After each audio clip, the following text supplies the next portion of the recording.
I think that we can all agree that even if he were to defend himself, it would make the situation worse. Hi, everybody.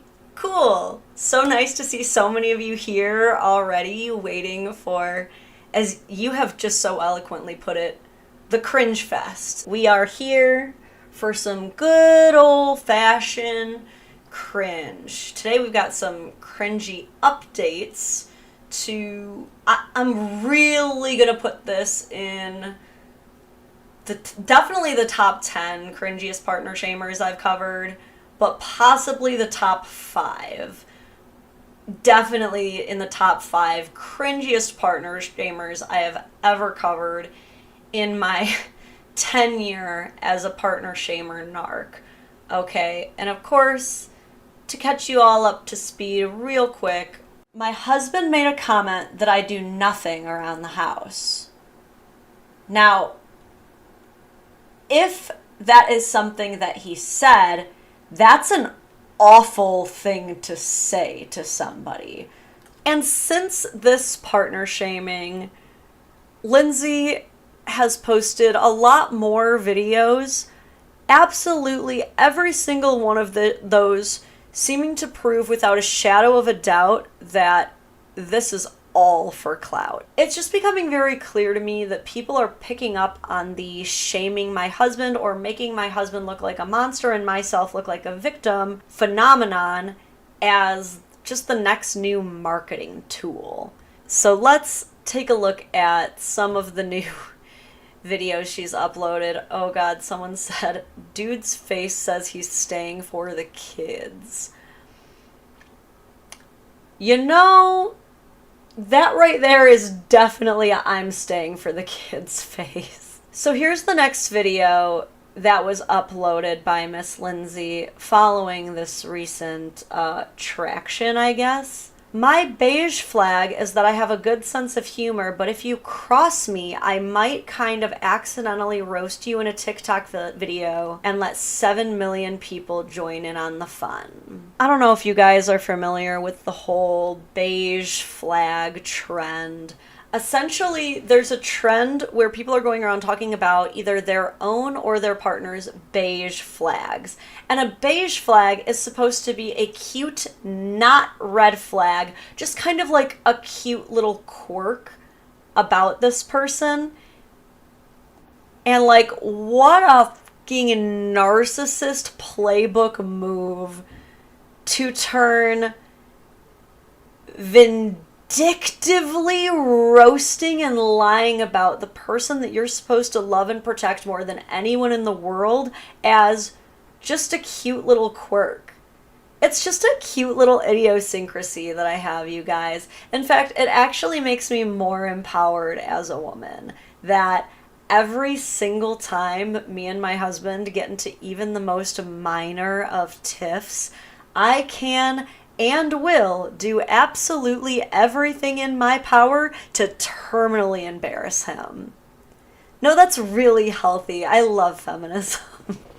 I want to read the comments on this. Do you guys feel like being miserable with me? Let's torture ourselves. God, she did it again with the hashtag marriage humor. They all do this, dude. This is partner shaming 101.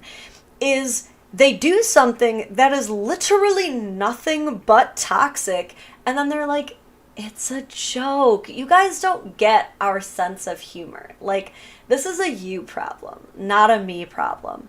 And yet,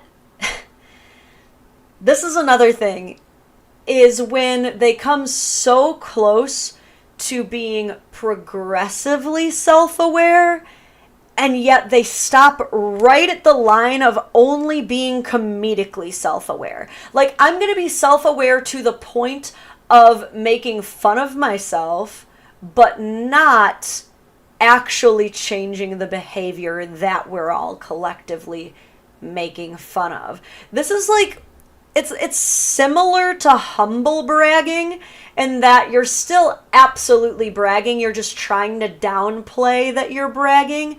Like, this is just a red flag, actually, but you're like humbly downplaying it. It's like, it's not like really that red. It's more of like, what, like a magenta, would you say? Would you say, Karen? Like, there ain't nothing beige about this. Okay, I've seen a lot of beige. We live in the era of sad beige baby. I know what beige looks like. It's just burning red, Lindsay. It's just burning red. But the comments. Let's see what the comments have to say. That's me going in. Someone else says, I feel like you're just laughing through the pain. I'm sorry. This isn't something us women should accept. Your husband is a whole red flag. You deserve better. Girl, please get as far away from that man as you can. Something about him is off. He gives everyone incredibly bad energy. It's in his eyes. Laughing through the pain. Been there, done that. Divorced now and happy. No one is on his side, dude. No one. So you know what? I'm like, okay, male privilege does exist. Female privilege does exist. But it's times like these that in this situation, only female privilege. No male privilege in this situation. And what's crazy is I think we can all objectively agree her husband is handsome. He is a tall, objectively handsome man. He is in the primary white privilege box, and none of those things are doing him any favors from being savagely dragged by the balls across a field of broken glass by his own wife. Okay? None of his typical male privileges are even a slight shield from the absolute damage that he's taking right now. The next video. Okay, let's also address this, because I think that this is a fair issue to bring up. One YouTube commenter says, the problem is that he has no spine. But what kind of a precarious situation is he put in? I feel like, no offense, I feel like a comment like that is a little bit of victim blaming because he is put in such a bad situation. Okay, I think that we can all agree that even if he were to defend himself, it would make the situation worse. Like, imagine if when she was filming his reaction, especially with the army of vitriol that she has already dredged up, how bad it would have been if during that live reaction video he actually did raise his voice to her even a little bit. Oh, dude, they would have been calling his workplace. They would have been finding his place of employment and getting him fired, dude. They've done it in the past with men who have been partner shamed. Far from the first time these men that these women post online end up getting doxxed and their lives ruined. So if he were to make a clapback video, I think that he knows, just like she knows, just like I know, and most of you know, it'd just make it worse for him. It would just bury him even quicker than she's slowly shoveling the dirt on top of. It's a mess. Now this one, all right, I've warned you guys in the past. I've been good about this when we're about to watch some extra triggering content to maybe do whatever works best for you to take a deep breath, calm yourself, because this makes me want to put my fist through my lovely 27-inch curved display, okay? After all of that, after going, he said I don't do anything around the house, I'm going to show him how much I really do. After all that, oh, I'm so proud that I roasted him. Don't you cross me, I'm an empowered woman. Now we get this. Me when that TikTok video went viral where I roasted my almost perfect husband, but he cooks all my vegetarian meals the way I like them, cleans daily more than I do, pays all the bills, takes me on fancy vacations, and lets me be me. It be the most privileged women that got y'all all so conned into thinking they are the biggest victims. I swear to you. Did I mention she has a nanny, by the way? Did I mention that?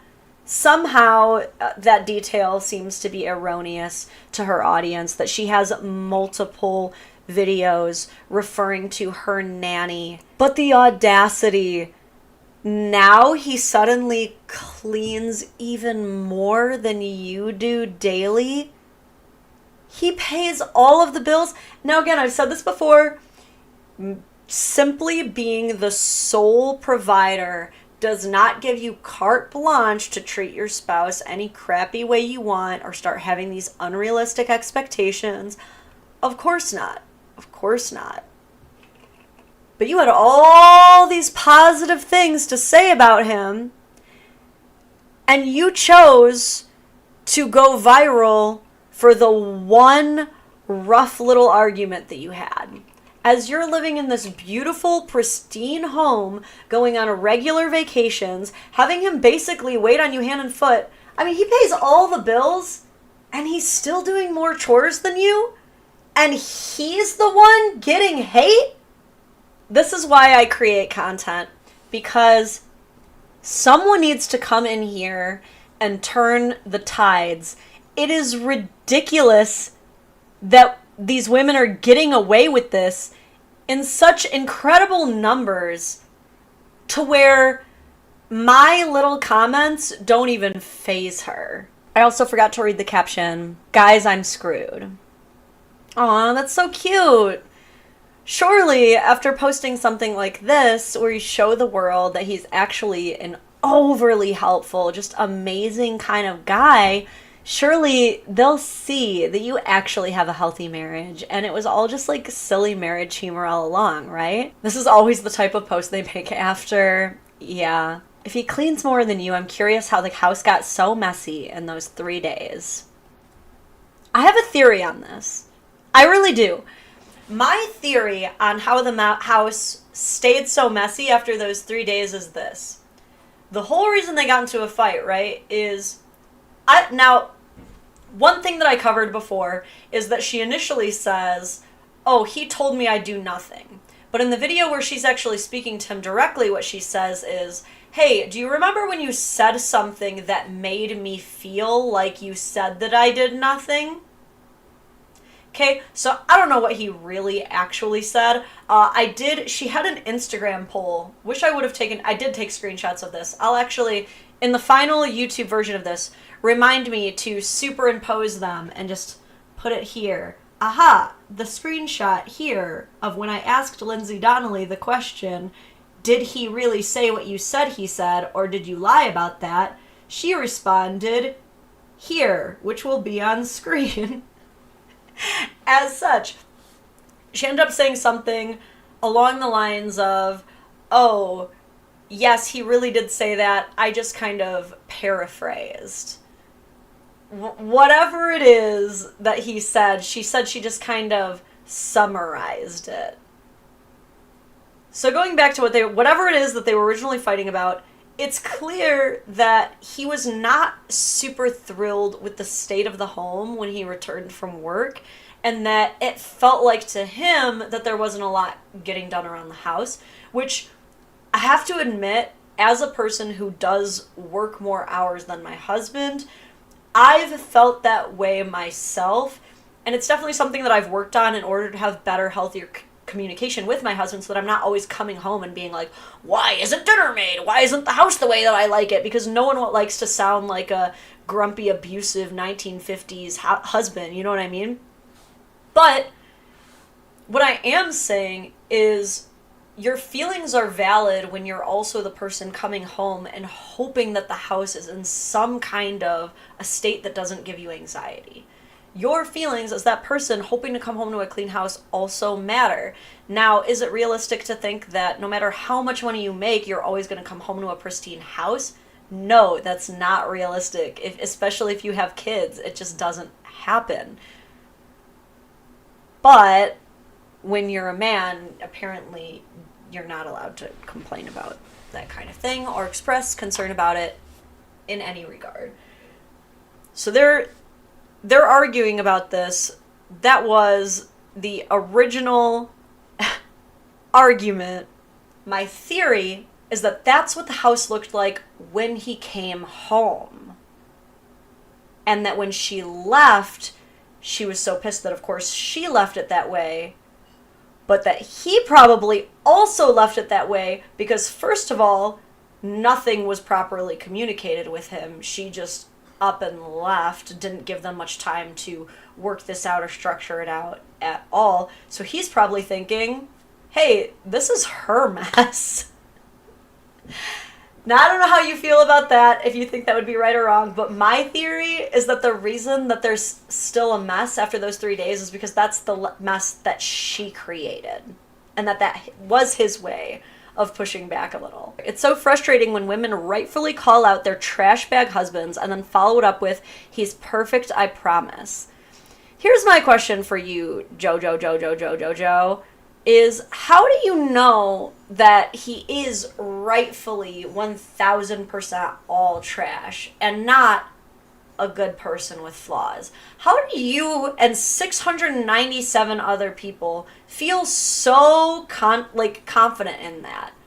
And here's the thing, it's crazy because like even when she's out here doing damage control, no one believes her. Isn't it funny how when she comes on here and she says, my husband says I do nothing, they all believe her hands down. Yes, your husband said exactly that and we hate him for it now. But when she then comes out and says, but actually he is an angel who does all these amazing things for me, that's when we stop believing women. That is when women are not to be trusted. She's a liar. She's being dramatic. She's controlled by the patriarchy. She has lost her autonomy. And I've noticed this is true of myself as well, because you notice whenever I choose of my own volition to defend and advocate for men, suddenly it's, oh, she's being controlled by men. She's only doing it for some obscure alternative reason. Like, y'all don't want to give women autonomy when it comes to the possibility that we might actually care about men. Y'all don't want to believe that women are capable of doing that. Like, quit projecting. That's just useless. If you have to do this is so crazy how like lacking in self-awareness the commenters are. If you have to do this much damage control, maybe don't be with someone like that. Without even realizing she wouldn't have to do this damage control if she didn't put her man on blast. If she didn't put their marriage issues out there for everyone else to criticize and judge. But nope, it's all the man's fault. I've been a TikTok creator and I know how much the views pay. You're making, let's say, it's about $40 per 1 million views. So at 18 million views, that is a lot. It's about $720. But the question now becomes, would you make your spouse look like the most hated, toxic piece of trash to 18 million people for $720? That's the final question of the evening. Would you or wouldn't you? And sure, Lindsay, in all of her narcissistic mental gymnastics wisdom, might have some kind of a comeback for me, like, well, over time, it'll be more than $720 because I'm getting my business off the ground. Like, just like all of the partner shamers of the past who have tried to promote their fitness businesses or their beauty blogs or what other little, or the mom who makes sober drinks, any of those people, I've checked up on their businesses since the partner shaming, okay? They're in the same place as they were months ago, years ago. No one's going anywhere over one-time partner shaming, okay? Because the same people who are there to scream divorce with their pitchforks and torches and just salivating at the hopeful eventual downfall of your marriage, none of those people are going to be sticking around hoping your business flourishes. You know that, right? You know that there's a stark difference between the people who watch viral videos and your actual friends, right? You do know that if Brian does start to actually see the outcome of what you've done, and there are real ramifications to what you put out there in a petty childish fit, and he decides to actually leave you, you do know that none of those 18 million people are going to be anywhere near to help pick up the pieces, right? But sadly, they don't. Sadly, these people have absolutely no recognition of this fact. They're just going to keep doing it. And, you know, when she slowly enters a dead bedroom situation, or Brian decides to eventually just quit trying because he's damned if he does or damned if he doesn't, and now she's the one going, well, I want to file for divorce because he's just not the same guy as when I met him. Only we will know the real answers why. Only us few who didn't fall to the popular masses of hating Brian because it was the cool thing to do. Only we will understand that the real reason that Brian isn't the same guy he was when you met him is because you destroyed him. So cheers to all the guys who have recognized their worth, left those toxic, abusive relationships, and do not tolerate partner shaming. This one's for you, homies.